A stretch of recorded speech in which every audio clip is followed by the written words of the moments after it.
Let's face it, worrying feels like the constant hum of a distant storm, threatening to break loose but never delivering anything useful. But what if I told you that the ancient Stoics, the philosophers of resilience and reason, had the perfect antidote for this mental chaos? Today we'll explore 10 Stoic strategies to stop worrying, for good. But before we dive in, take a moment to subscribe to our channel. Because let's be honest, if you're serious about mastering your emotions and becoming a rock-solid individual, you're in the right place. Now let's begin where all Stoic transformations begin, with your mind. Know your worth. Epictetus, one of the greatest Stoic philosophers, said it best. Happiness and freedom begin with a clear understanding of one principle. Some things are within your control, and some things are not. Think about it. How much of your worry is tied to things you can't change? The weather, other people's opinions, or even the outcome of an exam you already took. You obsess, replay scenarios in your head, and lose sleep. Here's the Stoic truth. When you focus only on what's within your control, your thoughts, actions, and attitudes, you strip worry of its power. You're stuck in traffic, running late for an appointment. Your heart races, your mind spirals.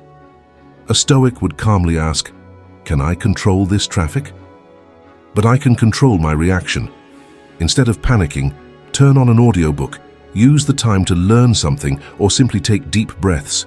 What's one thing you're worrying about right now that's completely out of your control? It's never as bad as you think. Seneca warned, we suffer more often in imagination than in reality. The mind loves to create worst-case scenarios, but how often do those imagined disasters actually happen? You're worried about giving a presentation. You imagine the projector failing, the audience laughing, and your career ending in shame. But in reality, people aren't as harsh as your mind makes them out to be. You deliver your presentation, maybe stumble a bit, but guess what? Life goes on. Worrying is like arguing with a thunderstorm, pointless and exhausting. The storm doesn't care, and neither does reality. View from above. Marcus Aurelius, the Roman emperor and Stoic sage, had a practice called the view from above. He imagined himself high above the earth, looking down on the vastness of existence. From this perspective, his worries seemed laughably small. Next time you're overwhelmed, step back. Imagine your problem from 10,000 feet up. Will it matter in a year? 5 years? Remember that embarrassing high school moment you used to obsess over. Does it still affect you today? Then why should today's worries hold so much power? If you zoomed out on your life right now, how big would your current worry really look? Embrace the what if. This might sound counterintuitive, but the Stoics believed in preparing for the worst before it happens. They called it premeditatio malorum, or the premeditation of evils. You're worried about losing your job. Instead of spiraling into panic, calmly ask yourself, what's the worst that could happen? Could I find another job, downsize, adjust my life? By facing your fear head-on, you strip it of its mystery and power. Fear thrives in the shadows of uncertainty. Shine a light on it, and it loses its sting. He robs present ills of their power who has perceived their coming beforehand. Build mental armor. One of the boldest Stoic practices was willingly embracing discomfort. Why? To show yourself that you're stronger than you think. Take cold showers, skip a meal, or walk instead of driving. These small acts remind you that life doesn't fall apart when things get uncomfortable. Think of voluntary discomfort as worry's kryptonite. When you prove to yourself that you can thrive in tough conditions, what's left to worry about? What's one small discomfort you can practice today to toughen your mind? Love the process. The Stoics taught that while we can control our actions, we cannot control the results. Epictetus captured this beautifully. Do your duty and leave the rest to the gods. Detaching from outcomes doesn't mean you stop caring. It means you care deeply about what you can influence and release the rest. Imagine you're applying for your dream job. You've polished your resume, practiced for the interview, and given your best effort. But as the days pass, worry creeps in. What if I don't get it, you ask yourself? A true Stoic would remind you, the decision isn't in your hands anymore. The only thing you own is the effort you put in, and that should be enough. This mindset isn't just freeing, it's empowering. When you stop obsessing over the end result, you unlock a deeper sense of satisfaction. You fall in love with the process of doing good work, of acting with integrity, and of living in alignment with your values. Detachment doesn't mean indifference, it means trust. Trust in your effort, trust in the universe, and trust that whatever happens next, you'll adapt and grow. What's one area of your life where you're clinging too tightly to the outcome? How could shifting your focus to the process set you free? The cure for anxiety. Gratitude is a powerful weapon against worry. Marcus Aurelius urged us to reflect on the impermanence of life when he wrote, "Do not forget that you can lose what you have right now." Far from being a morbid thought, this is a reminder to treasure the present. Worry thrives on a mindset of scarcity. You worry about not having enough money, time, or recognition. But when you practice gratitude, you flip the script. Instead of focusing on what you lack, you focus on what you have, and often, it's more than enough. Let's say you're worried about paying your bills this month.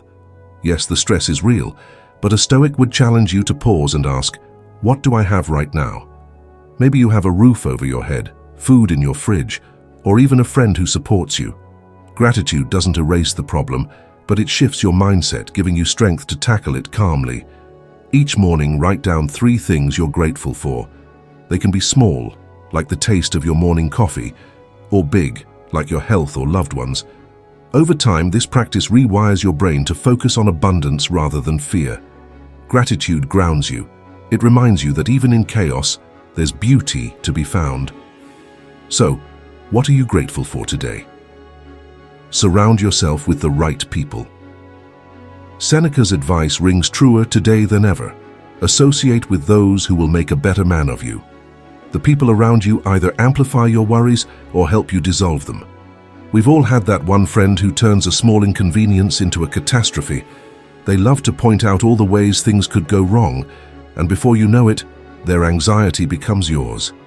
Contrast that with someone who radiates calm and confidence.